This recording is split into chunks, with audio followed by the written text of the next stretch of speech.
저희는 지난 몇 주 동안 그 에베소서 말씀을 함께 나누고 있습니다. 오늘은 그 에베소서의 그 마지막 이야기입니다. 작년에 이스라엘을 다녀오면서 시간을 쪼개어서 제가 터키에서 꼭 가고 싶었던 곳을 다녀왔습니다. 거기가 어디냐면 에베소입니다. 이피서스라고 하는, 지금은 셀주크라고 말하는 터키입니다.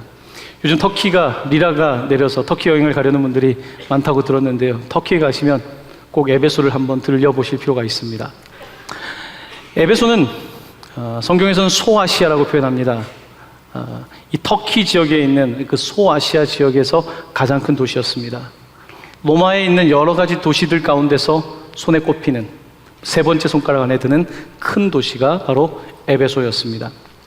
이 에베소라고 하는 도시는 지금으로 따지면 뉴욕, LA, 서울, 도쿄 이 정도가 될 수 있는 아주 큰 도시였습니다. 에베소에 가면 지금은 그 에베소라고 하는 지역이 사람이 살진 않는 옛날 그 유물만 남은 곳이 됐습니다. 왜 그렇게 됐냐면 원래는 항구 도시였는데 이 토사가 밀려들면서 항구에서 이제 육지로 바뀌었고 뿐만 아니라 그곳에 지진이 있었습니다. 그래서 고고학자들은 에베소가 어디 있는지 사실 몰랐어요. 에베소라고 하는 것을 뒤늦게 발견하게 되고 그 에베소의 그 역사적인 흔적들을 발견하게 되는데요. 에베소는 7대 불가사의라고 하는 파르테논 신전보다 더 큰, 3배나 더 큰 신전이 있었던 것으로도 유명합니다. 이와 같은 에베소, 사도 바울이 이곳을 방문하였고 이곳에 2년 동안 목회를 하면서 교회를 세우게 되었습니다. 바울은 에베소에서 무엇을 보았을까요? 여러분들은 뉴욕에 가신다면 뭘 보십니까? 상하이에 가시면 뭘 보십니까? 사람들은 큰 도시에 가면 큰 건물을 봅니다. 큰 건축물을 보고 그 기술을 보고 화려함을 보고 그 도시의 대단함에 빠져서 그렇게 투어하는 것이 보통 사람들의 모습입니다. 하지만 사도 바울은 에베소에서 대단한 콜로시움을 보고 놀랐던 것도 아니고 그곳에 전 세계 3대 도서관 중에 하나가 있었는데 그 도서관을 보고 놀란 것도 아니고 바울이 그 도시에서 보았던 것은 영적인 문제였습니다. 그 도시 가운데 있는 영적인 갈급함, 영적인 문제를 사도 바울은 보았던 것입니다. 2000년이 지난 지금 전 세계에 수많은 도시들이 있습니다. 100층이 넘는 건물들이 즐비한 도시들이 이제 넘쳐납니다. 사도 바울이 오늘 서울을 방문한다면, 우리가 살아가고 있는 수도권을 방문한다면 사도 바울은 무엇을 볼까요? 대단한 도시를 보고 건물을 보고 와 대단하다, 과학기술이 대단하다, 한국의 IT 산업이 대단하다 이런 이야기를 할까요? 바울은 이 도시 가운데 있는 영적인 문제를 볼 겁니다. 이 도시 가운데 있는 영적인 갈급함, 영적인 싸움의 문제를 볼 겁니다. 도시의 화려함이 있지만 도시의 뒷골목에 있는 우리의 현실, 우리의 영적인 부끄러움, 우리의 죄악, 대단한 것 같이 지식과 문화로 치장하고 있지만 우리 가운데 있는 벌거벗음, 바울은 분명히 그 모습들을 볼 것입니다. 바울은 에베소 그 대단한 도시에 세워진 작은 교회에 편지를 보내고 있습니다. 우리가 이 도시에 살아가면서 먹고 살기 위하여 애를 쓰고 있지만 반드시 보아야 되는 것이 있는데 그것은 영적인 싸움이다. 영적인 싸움에 대하여 오늘 그는 말하고 싶은 것입니다. 오늘 우리가 살아가는 도시에도 영적인 궁핍함이 있습니다. 대단히 문화생활을 하는 것 같고 지식으로 걸치고 있지만 우리의 삶에는 끊임없는 영적 싸움이 있는 것이 사실입니다. 현대인들은 영적이라는 단어를 별로 좋아하지 않습니다. 왠지 무식해 보이고 왠지 너무 종교적으로 보이고 극단적인 사람처럼 보이기 때문입니다. 하지만 과연 그럴까요? 오늘날 우리는 여전히 영적인 문제 가운데 있습니다. 여기서 영적인 문제라고 하는 것은 오늘 본문 말씀에 악의 영들을 상대하는 문제인데요. 자, 오늘 설교를 시작하면서 여러분들과 함께 본문 가운데 있는 12절 말씀, 에베소서 6장 12절 말씀을 먼저 함께 봉독하고 시작하기 원합니다. 함께 봉독합니다. 우리의 씨름은 혈과 육을 상대하는 것이 아니요 통치자들과 권세들과 이 어둠의 세상 주관자들과 하늘에 있는 악의 영들을 상대함이라. 아멘. 바울은 이 대단한 도시 속에서 혈과 육의 싸움이 아니라 영적인 싸움이 이 도시에 있다. 지금 우리가 살아가는 삶의 근본을 보면 영적 싸움이다. 무대 위에서는 그저 눈에 보이는 것들이 다인 것 같지만 그 뒤에, 무대 뒤에서 이 땅을 움직이고 있는 영적인 싸움이 있다는 것을 주목하고 있습니다. 현대인들은 영적인 것을 별로 말하고 싶어 하지 않아요. 여러분, 특별히 서양 문명은 과학이 발달하면서 산업사회를 거치면서 이제 과학이 세상을 지배하게 될 것이다. 이제 우리의 합리성이 세상을 지배할 것이다. 더 이상 영적인, 종교적인 것은 말할 필요가 없을 거다. 이제 세상은 그렇게 합리적인, 과학적인 기술 중심의 사회가 될 거라고 예상을 했습니다. 사실 사람들은 그게 될 줄 알았어요. 그래서 서양에서는 신의 죽음을, 하나님은 죽었다는 이야기를 자연스럽게 했던 그런 19세기를 지나가게 되었습니다.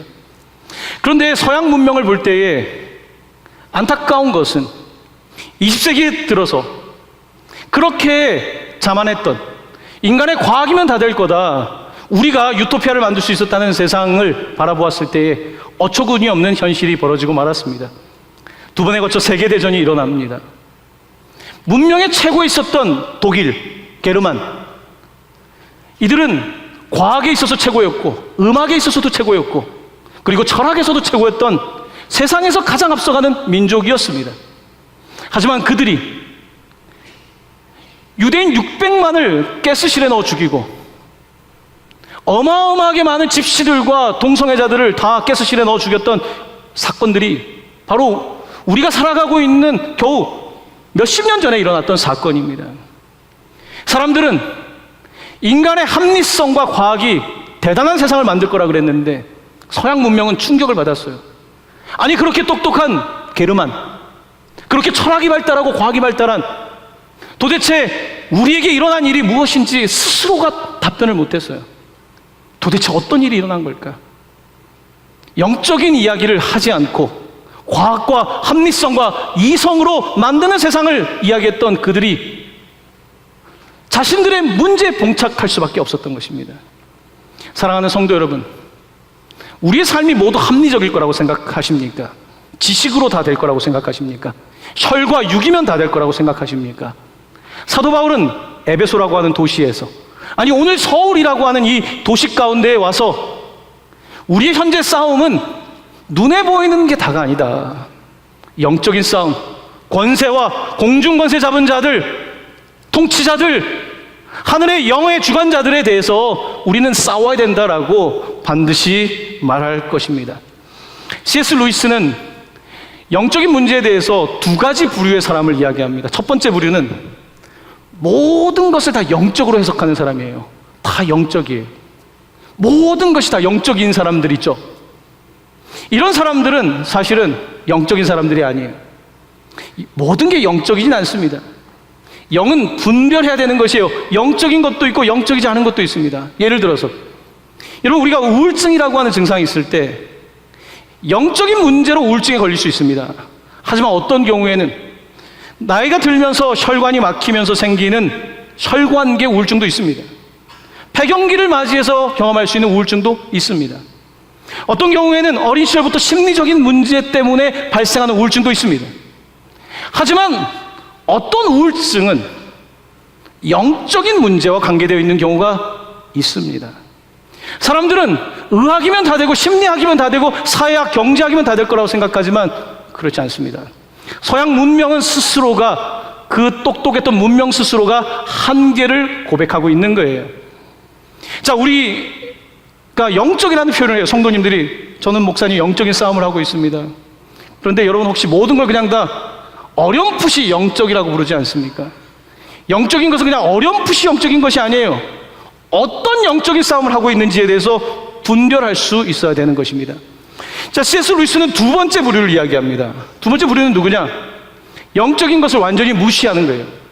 세상에 뭐 그런 게 다 있어. 그냥 눈에 보이는 게 다인 거야. 물질주의, 유물론적인 역사관을 가지고 있는 거죠. 눈에 보이는 것만 가면 되는 거지. 이 종교, 영적인 것은 지배자들이 사람들을 통치하기 위해서 만든 허구의 세상이다라고 생각하는 거예요. 이렇게 생각하는 사람도 많아요. 자, 그런데 오늘 바울이 이야기하는 것은 모든 것이 다 영적이라고 말하는 것도 아니고, 그리고 영적인 것이 없는 세상을 말하는 것도 아니고, 영적인 싸움이 있는데 그 영적인 것을 분별하고, 그 영적인 것을 분별할 뿐만 아니라 그리스도인으로서 건강한 영적인 싸움을 할 것을 우리에게 요구하고 있는 것입니다. 오늘날 우리는 영적인 문제에 대해서 너무 관심이 없어요. 세상이 그냥 영적인 싸움 없이 그냥 돌아갈 거라고 생각합니다. 하지만 보십시오. 세상에 존재하는 악의 문제, 이건 도대체 어디서 온 것입니까? 어떻게 600만의 사람들을 가장 똑똑하다고 하는 사람들이 그렇게 죽일 수 있습니까? 이해할 수 없는 인간의 광기, 악의 문제에 대해서 답변할 수가 없는 것입니다.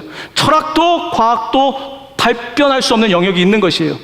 영적인 싸움이 반드시 있다는 것입니다. 그러므로 오늘날 이 시대를 살아가며 우리는 이 도시 안에서 먹고 살기에 바쁘고 그렇게 살아가고 있지만, 영적인 문제, 우리 가운데 있는 악의 싸움에 대해서 우리는 반드시 주목해서 보아야 되는 것입니다. 요한일서 3장 16절에서 17절은 이 땅을 살아가는 사람들의 어리석음에 대하여 이렇게 표현하고 있습니다. 화면에 이 말씀을 띄워드립니다. 함께 봉독하기를 원합니다. 시작. 이는 세상에 있는 모든 것이 육신의 정욕과 안목의 정욕과 이생의 자랑이니 다 아버지께로부터 온 것이 아니요 세상으로부터 온 것이라. 이 세상도 그 정욕도 지나가되 오직 하나님의 뜻을 행하는 자는 영원히 거하느니라. 아멘. 우리 시대도 여전히 영적입니다.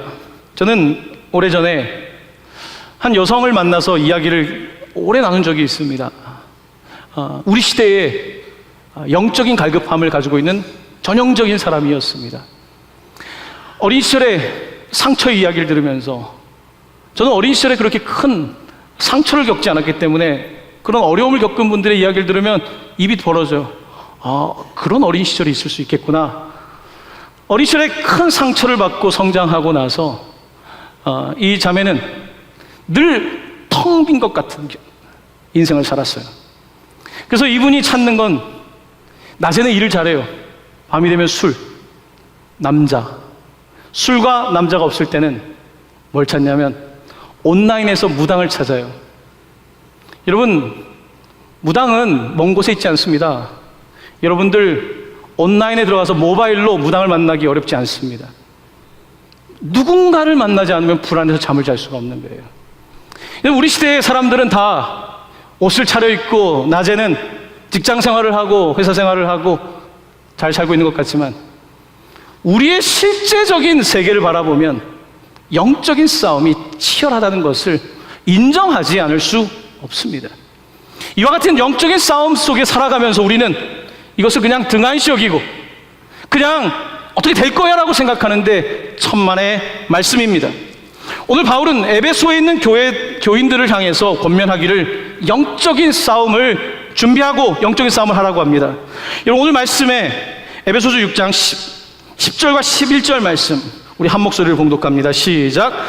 끝으로 너희가 주 안에서와 그 힘의 능력으로 강건하여지고 마귀의 관계를 능히 대적하기 위하여 하나님의 전신갑주를 입으라. 아멘. 오늘 본문 말씀은 주님 안에서 그 힘의 능력으로 강건해지라고 합니다. 무슨 뜻이냐? 자, 우리가 구원을 받았습니다. 하지만 구원을 받았다는 것이 천국 간다는 의미만이 아니라 이 땅에서 구원받은 사람으로서 살아가라는 거예요. 우리가 구원받고 바로 천국 가는 게 아니지 않습니까? 구원받고 이 땅에서 강건하여지고, 자, 그리고 11절 말씀을 보십시오. 마귀의 관계를 능히 대적하기 위하여 하나님의 전신갑주를 입으라고 되어 있습니다. 마귀라는 말이 등장합니다. 마귀는 누굽니까? 사탄은 누굽니까? 성경은 사탄에 대해서 타락한 천사라고 말을 합니다. 천사는 자유의지를 가지고 있어요. 사람도 자유의지를 가지고 있어요. 동물들은 하나님을 믿지 않거나 믿거나 하는 그와 같은 어떤 하나님의 형상을 가지고 있지 않습니다. 하지만 천사와 사람은 하나님을 대항할 수 있는 자유의지가 있습니다. 자, 그런데 타락한 천사인 사탄이 마귀, 또 다른 천사들과 함께 영적인 싸움을 하고 있는데, 이 마귀는 어떤 존재인가? 창세기 3장은 먼저 마귀에 대해서 이렇게 말씀하고 있습니다. 화면에 있는 이 말씀, 창세기 3장 1절 함께 봉독합니다. 그런데 뱀은 여호와 하나님이 지으신 짐승 중에 가장 간교하니라. 뱀을 간교하다고 표현하고 있습니다. 자, 오늘 본문 말씀 보십시오. 마귀의 무엇이요? 간계, 간략한, 간교한 계획, 스트레러지, 전략. 마귀는 우리를 삼키기 위해서 간교한 계획을 한다는 것입니다. 여러분, 우리가 모르고 짓는 죄가 있어요. 나도 모르게 어리석어 짓는 죄가 있지만, 지금 뱀은, 사탄은 계획적으로 그렇게 한다는 거예요. 계획적으로 여러분을 찾아오고 계획적으로 넘어뜨리려고 한다는 것입니다. 사탄이 아담과 하와를 넘어뜨릴 때 우연히 그런 게 아니에요. 계획적으로 찾아온 거예요. 누구를 먼저 찾아왔습니까? 아담이 아니라 계획적으로 이브를 찾아왔어요. 계획적으로 찾아와서 간교하게 말하는 거예요. 보암직도 하고 먹음직도 한 이 선악과를 가지고 넘기기 시작하는 것입니다. 사탄의 특징은 간계를 가지고 있다는 것입니다. 아주 정확한 계획을 가지고 접근하는 것입니다. 여러분, 오늘 본문은 영적인 싸움에 대해서 말하고 있는데, 여러분들 혹시 복싱이나 격투기 같은 경기 좋아하십니까? 여러분, 그런 경기를 보면 선수들이 이제 몇 달 후에 경기를 위해서 준비를 해요. 몸을 만들고 또 여러 가지 스파링 상대를 가지고 훈련을 하죠. 그때 그들이 하는 것 가운데 하나는 상대를 분석하는 겁니다. 상대의 약점이 어딘지, 복부에 약점이 있는지, 코 쪽에 약점이 있는지, 관자놀이 쪽에 약점이 있는지 분석하는 거예요. 경기 스타일을 분석하고 치밀하게 거기만 공격하는 것입니다. 사탄은 우리를 공격할 때 아무데나 펀치를 가격하진 않습니다. 정확하게 우리의 약점을 알고 그것을 공격하기 마련입니다. 보통 우리가 갖고 있는 약점은 어디에 있을까요? 보통 우리가 갖고 있는 약점들은, 우리의 연약한 부분들은 우리의 어린 시절과 관계되어 있습니다. 우리의 어린 시절에 당했던 상처와 아픔, 들었던 저주의 말들, 이런 것들은 우리 가운데에 깊은 곳에 약점으로 자리 잡고 있습니다. 마귀는 우리를 접근할 때에 우리가 막고 있는 가드 위를 때리지 않습니다. 가드 바깥에 막을 수 없는 그 영역, 취약한 부분들을 공격하기 마련입니다. 열등감이 있는 사람에게 사탄은 와서 바보라고 이야기합니다. 사탄은 우리에게 다가와서 특별히 신앙인들에게 우리가 이중인격자라고 우리를 고발합니다. 왜냐하면 우리는 신앙생활을 하고 있지만 우리의 일상 삶 속에서 넘어질 수밖에 없는 연약한 존재들이기 때문에 끊임없이 사탄은 우리의 연약함을 공격하는 거예요. 그때마다 우리는 어떻게 됩니까? 내가 바보다, 나는 이중인격자다, 여러 가지 그와 같은 공격을 받을 때에 진짜 나는 그런 사람이라고 스스로 생각하게 되고 넘어지는 거예요. 내가 예수 그리스도의 그 은혜로 말미암아 구원받았다는 사실을 놓치게 되고 어린 시절에 약점을 공격하게 될 때에 마저 나는 그런 사람이야 라고 스스로 포기하게 만드는 것이 바로 사탄의 전략인 것을 보게 됩니다. 특별히 사탄은 우리의 연약함을 잘 알며 이번 주 설교를 준비하면서 사탄이 우리의 4가지 상태를 집중적으로 공격한다는 글을 읽었는데요. 화면에 이 4가지를 좀 소개하도록 하겠습니다. HALT라고 되어 있는데요. 첫 번째 글자를 따서 만든 겁니다. 첫 번째, 사탄이 우리를 공격하기 좋은 상태가 언제냐? 헝그리 할 때, 배고플 때. 여러분, 배고플 때 우리는 가장 인간의 기본적인 욕구이기 때문에 넘어지기 쉽습니다. 예수님도 이 돌로 떡을 만들려고 하는 유혹을 받았어요. 배고픔, 경제적인 문제, 어린 시절부터 가졌던 그 경제에 관한 문제는 끊임없이 우리를 넘어뜨릴 수 있는 부분이에요. 특별히 요즘 이 문제가 다 먹고 사는 문제는 아니지만 여전히 헝그리한, 우리를 공격할 수 있는 부분이에요. 두 번째, angry. 여러분, 교회에서 분노하는 사람을 찾기는 어렵습니다. 하지만 가정에서 분노하는 사람을 찾는 것은 무척 쉽습니다. 우리는 누구나 분노가 있어요. 분노를 가지고 살아갑니다.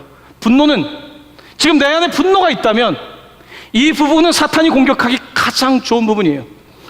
부는 폭력과 관계를 해칠 수 있는 가장 확실한 방법인데, 분노하고 있는 내 요즘 상태가 있다면 이 부분도 사탄에게 열려있는 부분이에요. 세 번째, lonely, 외로움입니다. 사람은 사랑을 위해 존재하죠. 외롭다는 것, 혼자 있을 때 문득 외로움이 느껴지지 않습니까? 그런데 그 외로운 부분이 사탄이 공격할 수 있는 주요 부분이라는 거예요. 네 번째, tired, 피곤할 때. 우리가 피곤할 때에, 육체적으로 밸런스를 잃어버리고 정신적인 균형을 잃어버릴 때에, 그때가 공격하기 좋은 때인 거예요. 여러분, 이 네 가지 가운데 어디에 해당하십니까? 다 때때로 우리는 해당되는 것들이지만, 저는 요즘 이 네 번째, 피곤하다는 것에 대해서 조금 생각을 하기 시작했어요. 피곤함은 그냥 피곤한 게 아니에요. 사탄은 그 부분을 공격할 수 있어요. 자, 피곤할 때 저는 어떤 생각을 하냐면, 나는 나름대로 열심히 살고 있어. 나는 그래도 부끄럽지 않게 살고 있어. 이렇게 이야기하면서 계속 더 일을 해요. 계속해서 나를 더 열심히 하는데, 문제는 뭐냐면 때때로 그렇게 일을 할 때 이런 마음이 드는 거예요. 열심히 일하고 나서 이렇게 열심히 하면 뭐가 달라질까? 열심히 일할 때 난 어떻게 보상받지? 이런 생각들이 들 수 있는 거예요. 우리가 균형을 잃어버린다는 건 다른 게 아닙니다. 각자의 모든 삶 속에 이와 같은 영역들이 있기 마련이에요. 사탄은 우리의 연약함을 치고 들어와 공격합니다. 팀 켈러 목사님은 우리가 사탄에게 공격을 받는 두 가지 유형을 이야기하더라고요. 첫 번째 유형은 뭐냐면 템테이션, 유혹입니다. 우리가 지쳐 있을 때, 우리가 외로울 때 찾아와서 우리를 유혹해요. 어떻게 유혹합니까? 처음부터 유혹을 하진 않아요. 살짝 다가와요. 요즘 많이 외롭지? 사탄은 우리에게 많이 외롭지? 힘들지? 누군가가 내가 외로울 때 다가와서 외로움을 달래주는 말을 하는 사람에게 애정이 생겨날 수 있습니다. 그래서 우리가 쉽게 가정이라고 하는 틀을 벗어날 수 있는 이유는 거기에 있는 거예요. 자연스럽게 내 감정 상태를 알고 들어오는 거예요. 어떻게 합니까? 또 찾아와서. 요즘 사람들 다 그렇게 뒤로 돈 버는데 헝그리한 것을 공격하는 거예요. 그냥 너도 그렇게 돈 벌지. 세상은 그렇게 사는 거야. 우리의 연약한 헝그리한 부분을 공격하는 거예요. 우리가 막 분노하는 건 왜 분노합니까? 정의롭지 않기 때문에, 섭섭하기 때문에 화가 나거든요. 그냥 끝내버려. 우리 가운데에 있는 연약함들을 끊임없이 사탄은 공격하는 거예요. 그 연약한 부분을 너무나 잘 알고 있습니다. 상대는 이미 나에 대한 전력 분석이 끝난 거예요. 여러분, 사람은 자기를 몰라요. 사람은 보통 우리가 그림을 그릴 때 이 아이스버그가 있지 않습니까? 큰 아이스버그가 있으면 내가 나에 대해서 아는 부분은 그 물 수면에 나와 있는 조금밖에 없는 거예요. 그 수면 아래에 있는 큰 아이스는 몰라요. 그게 무의식 세계예요. 내 무의식 세계는 나도 몰라요. 내가 왜 그렇게 끌리는지, 내 욕망이 왜 그렇게 가는지 알 수가 없어요. 나는 나에 대해서 몰라요. 아무리 연구해도 몰라요. 하나님은 알고 계시죠. 하지만 사탄도 알고 있습니다. 내 연약한 부분을 너무나 잘 알고 있기 때문에 그 부분을 치는 것이 바로 사탄의 전략인 것을 보게 됩니다. 자, 그러므로 이 사탄, 마귀의 관계를 어떻게 해야 되는가? 대적하라는 것입니다. 대적, stand against, 맞서 싸우라는 거예요.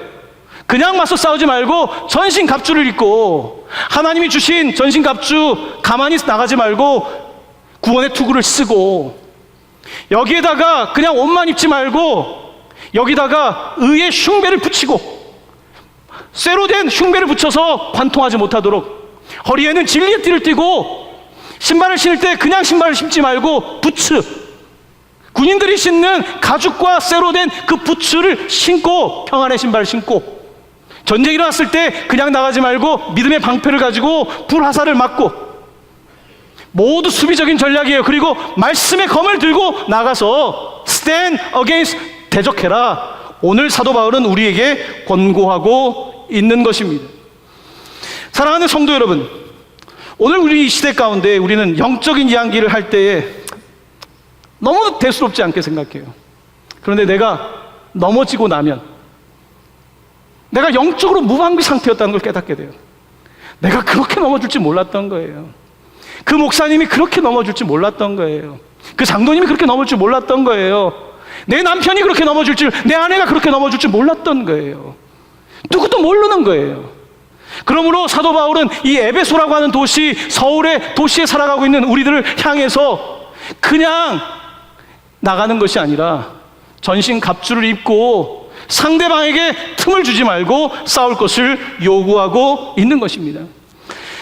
여러분, 전신 갑주를 입는 이유는 분명합니다. 여러분, 에베소서 성경책에서 4장으로 한번 넘어가 보겠습니다. 4장 27절입니다. 4장 27절 말씀, 너무 짧은 말씀인데 함께 봉독합니다. 시작. 마귀에게 틈을 주지 말라. 아주 단순합니다. 틈을 주지 말라는 거예요. 마귀에게 틈을 주지 말라. 그리고 그 26절 말씀입니다. 그 위에 뭐라고 써 있는지 함께 봉독합니다.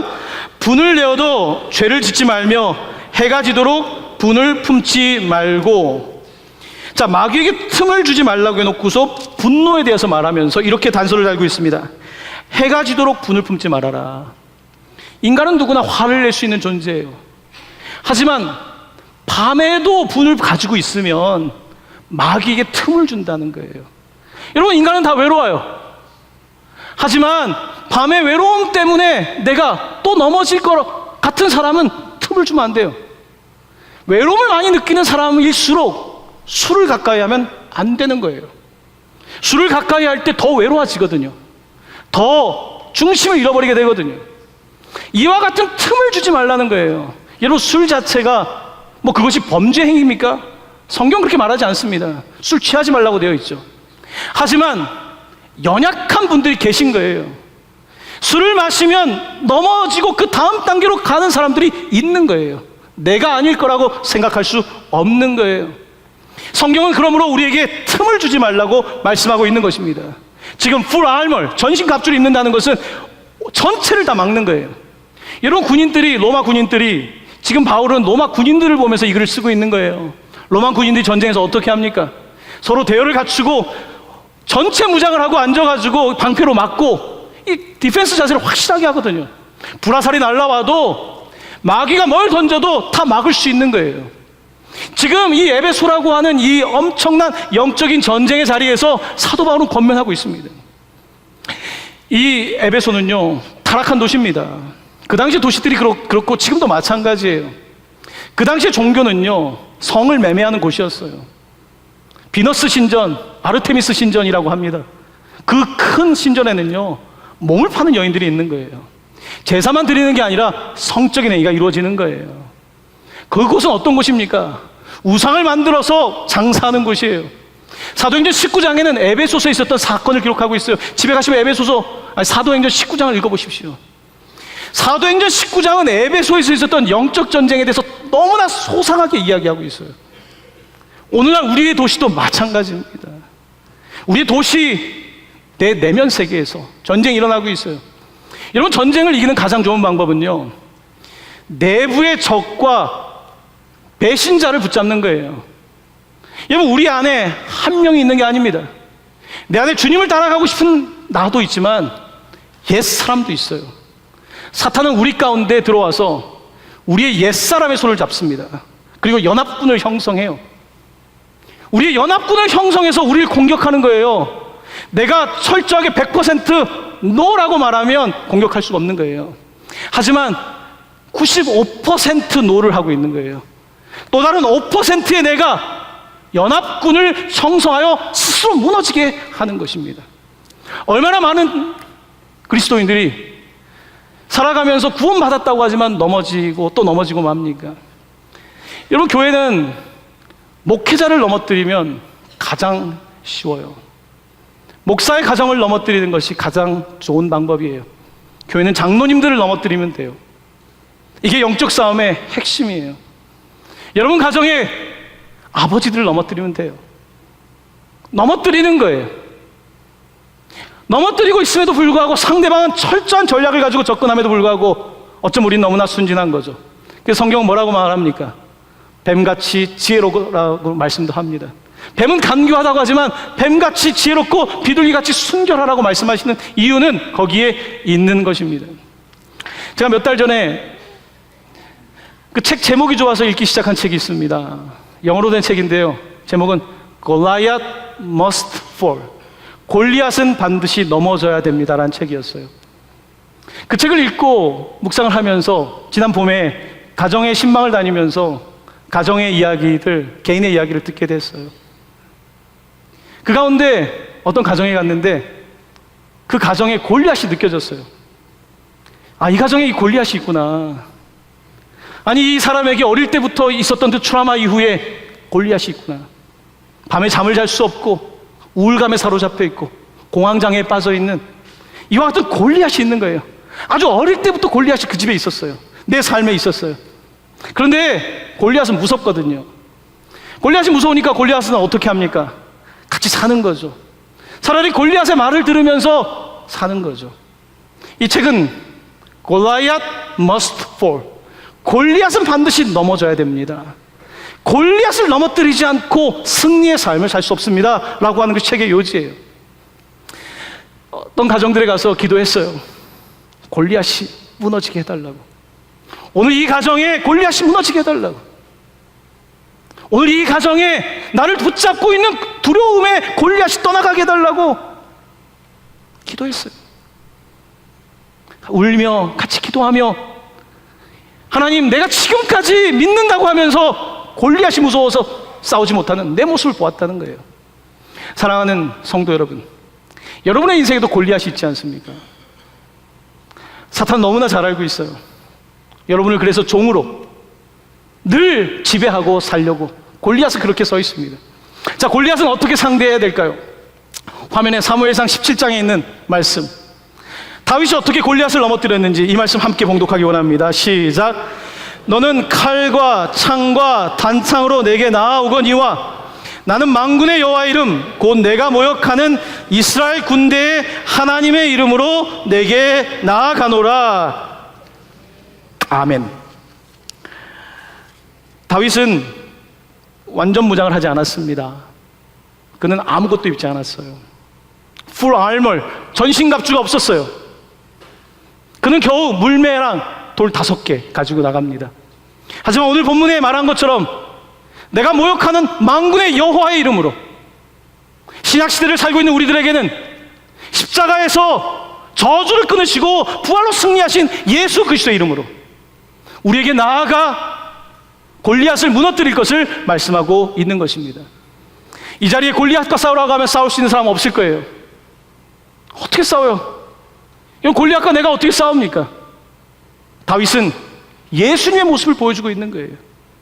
나는 못 싸워요. 나는 뒤에서 겁내고 있어요.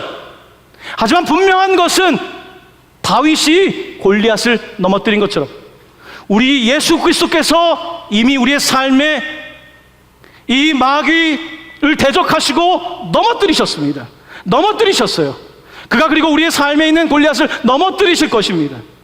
여기에 대한 확고한 믿음이 없다면 우리는 또 넘어질 거예요. 저는 상담을 공부하고 심리를 공부한 사람이지만 저는 많은 사람들이 심리학으로 모든 문제를 해결하려는 것에 대해서 굉장히 부정적인 생각을 갖고 있는 사람이에요. 여러분, 우리의 모든 문제는 심리적인 문제가 아니에요. 우리의 모든 문제는 육체적인 문제가 아니에요. 우리의 근본적인 문제는 죄의 문제예요. 누군가 내게 그런 죄를 행한 거예요. 누군가 위력으로 나에게 죄를 행했고 나도 누군가에게 죄를 행하고 있고 우리 가운데 있는 영적인 싸움이 있는 거예요.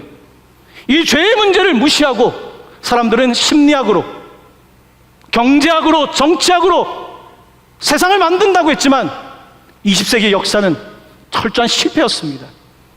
영적인 것을 무시하고 우리 스스로가 유토피아를 만든다는 막스도, 공산주의도 무너진 거 아닙니까? 어떠한 세상의 방법도, 어떠한 세상의 간궤도 우리를 온전하게 할 수 있는 것은 없습니다. 오직 우리의 삶에서 돌아봐야 되는 것은 깊은 곳에 있는 영적인 싸움이에요. 혹시 지식으로 여러분을 지상하고 있습니까? 세상에서 조금 산다고 해서 물질로 나를 지상하고 있습니까? 세상에서 나름대로 내 지위와 명성을 가지고 살고 있습니까? 그런 것들이 여러분을 지킨다고 생각하신다면 그건 착각입니다. 오늘 사도 바울은 이 도시 속에서 영적인 싸움에 대하여 권면하며 full armor, 전신 갑주를 입고 나아갈 것을 권면하고 있습니다. 오늘 이 자리에 계신 분들 가운데도 이미 마귀와 연합군을 형성하고 있는 분들이 있을 거예요. 이미 나를 내준 거예요. 사탄은 내가 내주지 않는 이상은 절대로 넘어뜨리지 못합니다. 내가 내준 거예요. 내가 그의 손을 잡은 거예요. 마귀가 그렇게 하기 전에 내가 그렇게 손을 내밀 준비가 되어 있는 것입니다. 우리는 너무나 많은 삶의 영역에서 그렇게 살고 있으면서 아닌 척하며 살고 있어요. 저도 마찬가지예요. 그러므로 우리는 오늘 말씀을 들으며 사도 바울의 권면을 듣고 다시 이 도시에 살아가며 전신갑주를 입게 되기를 바랍니다. 또한 여러분의 삶에 언제까지 그렇게 종살이 하실 겁니까? 언제까지 죄에 종살이하고 언제까지 두려움과 과거에 종살이 하실 겁니까? 우리 주님께서 여러분의 골리앗을 무너뜨리셨습니다. 무너뜨려 주실 것입니다. 믿으시길 바랍니다. 믿는 대로 선포하시길 바랍니다. 그 가운데 하나님의 놀라운 역사가 여러분의 삶에 나타나게 되기를 예수님의 이름으로 간절히 축원합니다. 아멘.